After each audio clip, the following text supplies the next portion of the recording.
car, and you got a long way to go, and you're having a real good time, just listen to your radio. But then your car starts to slow down, and you've barely made it out of town, and then you look at the gas gauge and say, oh gee, cause the thing is stuck on E. That's when you come see me. I'll pump your gas for free. You'll be my #1 fan, cause I'm the gas man. Yes, I'm the gas man. Yeah, yeah. I'm the gas man. Tell Peter he's on in 15 seconds. Simple, yet satisfying. Come on, guys, no more spitwads on the set. Ready on cue. Roll 10. Cue the music. It's showtime. Get ready to jam, man. Let's get ready to jam.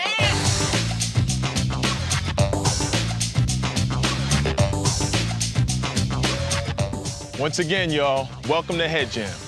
Today we're going to take a close-up look at energy and petroleum. Did you know that petroleum is our biggest source of energy? That's right, 65% of the energy we use comes from oil and natural gas. Oil alone accounts for 95% of the energy that we use for transportation. So that means gas in our cars, jet fuel in our planes, and diesel fuel in our big trucks and our trains.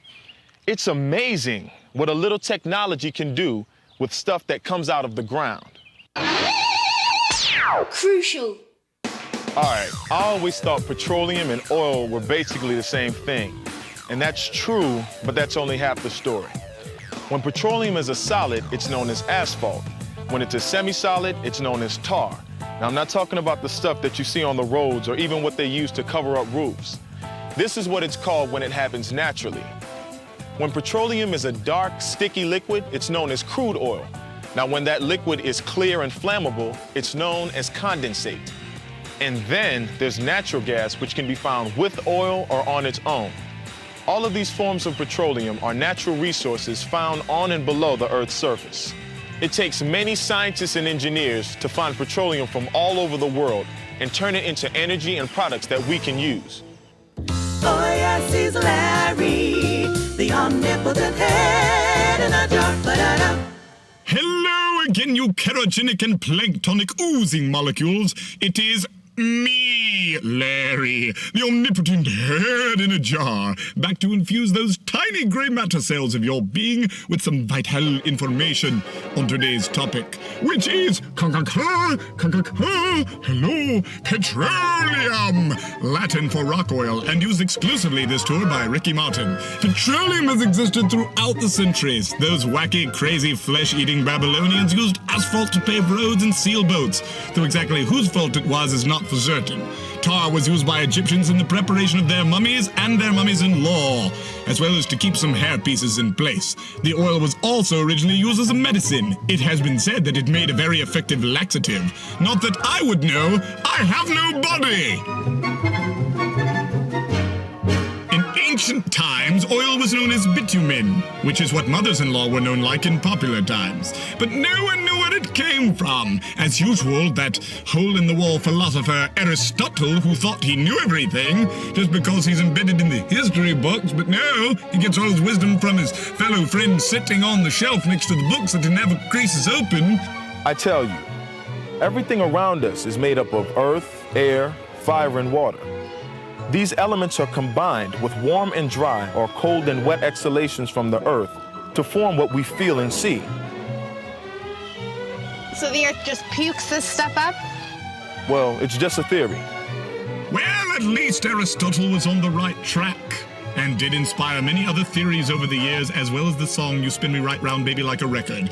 Several other oil noteworthy events happened along the way, from Marco Polo discovering the great springs of oil in Persia and a clever swimming pool game, to the creation of kerosene in 1849, which was a good thing since it replaced whale oil as the major fuel for lamps, and many network news weathermen were in danger. Finally, the modern age of oil began in 1858. The first well in North America was drilled in Canada, next to a small troop of comedians. And the next year, Colonel Edwin Drake drilled the first well in the U.S. the petroleum industry was off and running. Of course, there was that whole olive oil thing back in the 1960s, but that's just me flexing my cerebellum. Oh, look, I've had an aneurysm. Hang it up. Today, petroleum is a huge industry. Isn't it amazing? Stuff that looks like this is actually a very valuable natural resource. It's kind of cool though, because it's not just used for gasoline and other fuels. Oil is the raw material used in several things that you see every day. I'm afraid dinosaurs are not a major source of oil. Well, I think we all know the dinosaurs got wiped out at the end of the so-called Cretaceous 65 million years ago, and we see a lot of oils that are younger than that. So they were made at a time when there weren't any dinosaurs. And we see exactly the opposite. We see oils that are much older that formed before any dinosaurs evolved. Most of the oil is probably made from small creatures that grow in the oceans, things like algae, diatoms. Well, it starts at the surface when the rocks are laid down as sediments, and you get some organic matter in the sediments, and then they get buried with them and heated up. And it's just like cooking something. It depends on how hot your oven is and how long you leave it there. So if in the laboratory you go to very high temperatures, then you can do it in a very short time, maybe a couple of days instead of a couple of million years.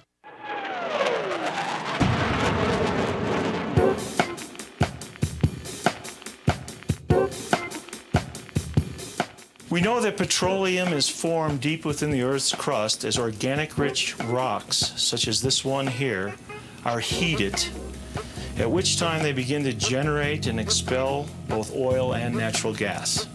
We can mimic this process in a shorter time in the laboratory by simply taking small amounts of this material, loading it into a test tube, and then heat it with a Bunsen burner at temperatures in excess of 1,000 degrees Fahrenheit. We can see now a slight amount of fogging and gas being formed. This is also some vapor oil forming, and soon it will be condensing on the outside of the test tube. And while that oil is forming, we can even light that natural gas.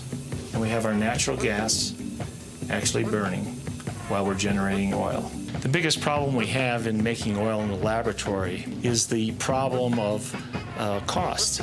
It costs a lot of money to generate this kind of oil in high-pressure reactors. We have to take into account the amount of energy we input and how much energy we can obtain from that oil. What's happening is we've found all the easy oil. So now we're having to find oil that is in more expensive areas. And the question is going to be, how much can we afford to pay for it? Because it's just going to get more and more expensive as we move into deep waters offshore, much deeper in the subsurface. And we're being able to find oil in more difficult environments because of the improved technology.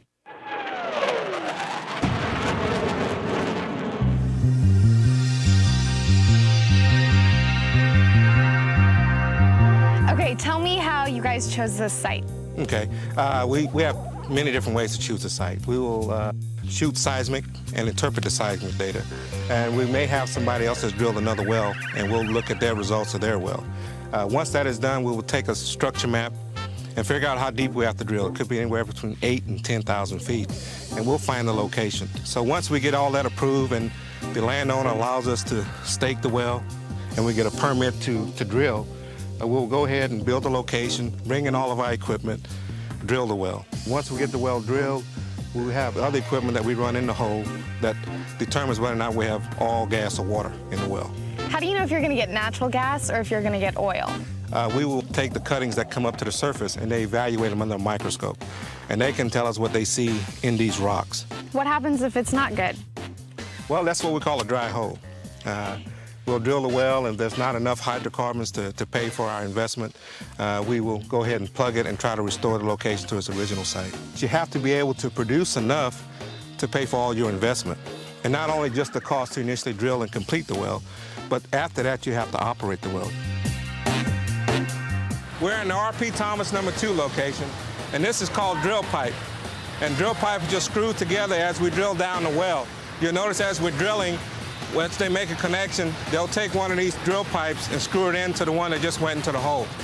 What does horizontal drilling mean? Okay, horizontal just means just what it says. You eventually get parallel, flat. We start with drilling a straight well, then we start building an angle and eventually get up to 90 degrees, and then we drill at that same 90-degree point. What that allows you to do is to be able to reach more formations out of one well bore. The well that you're looking at over there is actually pulling up natural gas way over there. It's used a lot offshore because of the cost to set a platform in water.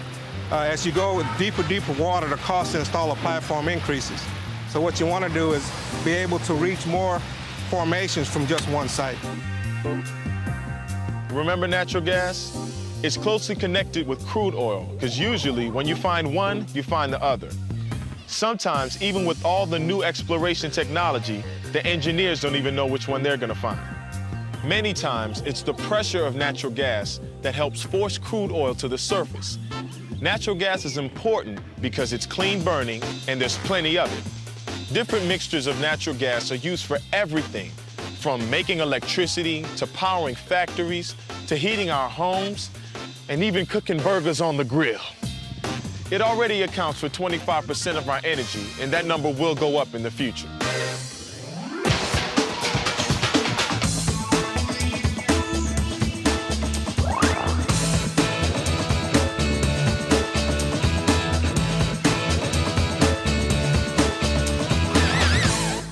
Now that you have a better handle on petroleum, you need to understand what else it's used for besides energy. Scientists and engineers have figured out a way to take this stuff out of the ground and make it into thousands of different things. It's a problem that millions of Americans face every day. Paper or plastic?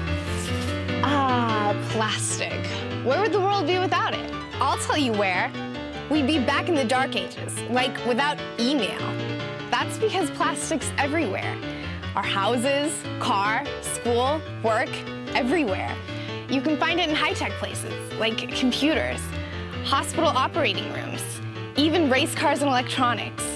Or low-tech places, like drink bottles, toothbrushes, even plastic seat covers. Which, by the way, might be a little tacky, but you know how much that couch costs. But there's nothing low-tech about plastic. It can be formulated many different ways for many different uses. And if you haven't already figured it out, it's time you learn. Petroleum is the mother of almost all modern plastics. Petrochemicals, those are the chemicals that come from oil and natural gas, are the key raw materials in making plastics. The magic happens when the chemicals are heated, mixed together with a catalyst, and voila. A heat-resistant automotive part, vinyl siding for your house, a pacemaker for your grandfather's heart. And it's probably lighter and stronger than the material it replaced, like plastic bags at the grocery store. One paper sack weighs as much as 7 plastic bags. So this is my plastic watch, and my plastic CD, and my plastic credit card, and this is my plastic smile.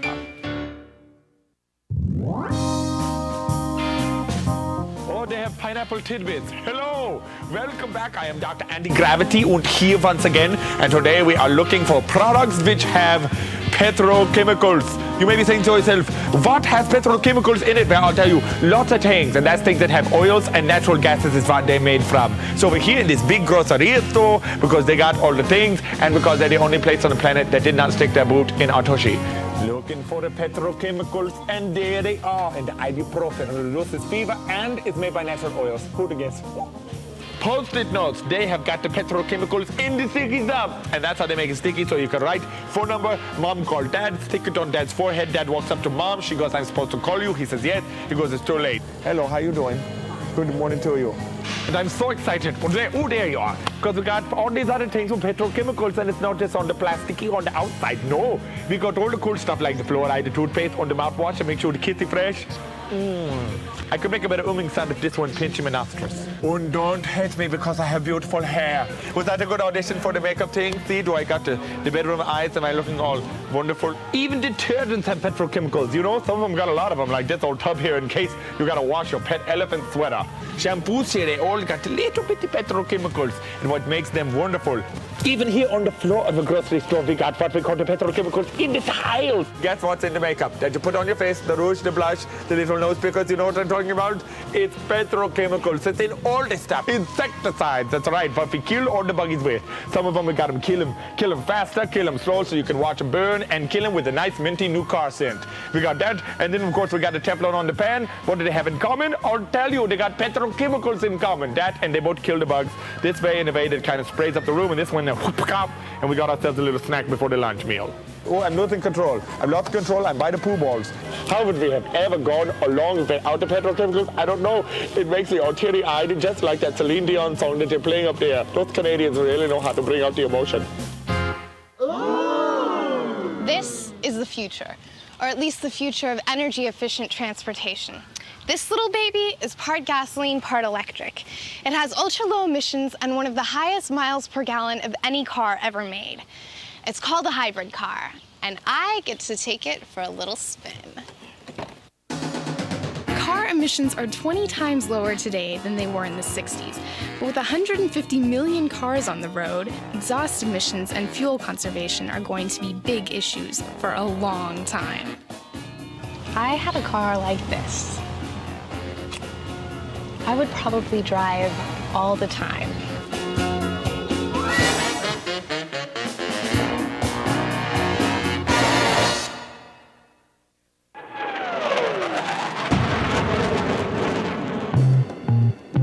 Welcome to the Tallgrass Prairie Preserve, a 37,000-acre ecosystem. It's a dynamic balance between different species of grasses, bison, insects, and fire. But that's another story. Long after the Oklahoma land rush, oil was discovered here. Back then, the salt water, or brine, that came out of the well was just left on the ground. What we're trying to look at here is, in this particular site, we had a significant brine impact that is historic, beginning probably back maybe as far back as 1917. There are 5 very, very old wells here. We had a significant brine impact early on that has become a rather bad erosional scar. What we're trying to do, first off, is understand, why is the salt still here? That has been a real puzzle early on. Then, once we understand that, we can begin to understand how can we best fix it, how can we remediate this? How can we come back to the site, repair it to either return it back to the tall grass condition or to give it its best chance of recovery. At that time, when they completed the well, you get salt, brine, you get oil, you get gas. The brine, they just let it flow. Brine was not bad. It was simply a byproduct, a natural byproduct. The brine in this particular case is a subsurface produced water that came from depths of maybe 600, 1,000, 1,500 feet. The concentration of sodium in that water is about 10 times more than you have in ocean water, seawater. The reason that the brine, the salt here, is such a problem is that it kills plants. It changes the structure of the soil. It kills off bacteria, so basically it is devastating to the local ecosystem. And so it really boogers up the surface environment. Beginning in the late 40s, early 50s, people became aware that brine was not necessarily a good thing. All of the producers here, everywhere in the world, are extremely careful about brine. You separate it out, you use a separator tank that basically allows the oil to float to the top. Brine stays at the bottom, you collect that water off the bottom, you pipe it and re-inject it back into its natural environment. And that's that. Petroleum is going to play a big part in our lives for decades to come. Until we find a replacement source of energy, we'll have to continue to make cleaner burning fuels and use them wisely. And remember, it's you future scientists out there that are going to figure it out. Most experts believe that there's enough oil to last the next 60 to 90 years. There's no need to panic, but we do need to pay attention. The petroleum and automotive industries, as well as independent inventors, are busy working on solutions. This is Sylvia Rosanna Yada Yada, They were rolling. reporting live from the possible birthplace of this new alternative fuel. How do infants wear these? You sweat down the small of your back. Right now, we're looking at a possible new fuel device. Be a ventilation zipper of some sort. Excuse me. Could you please tell us what type of mileage this thing? Of course I would, but first you must answer me a question. What was the question? Mileage. Yeah, mileage, all right. Well, see, what we do is we've inserted special things in here that are ground up. See? Oh, that's a pain. It's going to last for a long time. The mileage we receive in this vehicular cavity is a very special one, excuse me, because it happens on passion fruit. You see, just a common tomato, they'll give you maybe 33 miles to the gallon. A grape, you can go maybe 3 miles on that unless it's a diesel. Here we are. The fuel has been added. The engine is ready. Let's see if history can be made. Yes, history will be made. I think we all know that I'm just about to solve the world's energy crisis alone. Oh, that's gonna chafe the buttock. That's not what they said. Neil Armstrong said something very different. I'm ready. He's ready, folks. History. Let's watch this comes out. Don't like that. Okay, this is where history happens, girl. Of course, if nothing happens, it's still history technically, but you know what I mean. I'm gonna need to wear these.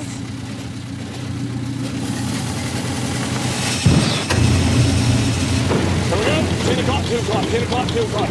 All right, count down in Arabic this time. 5, 4, 3, 2, 1.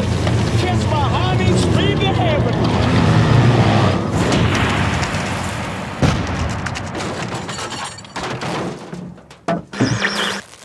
Once again, this is Sylvia, Rosanna, yada yada, reporting live from what could have been a world-changing event and what turned into a catastrophe.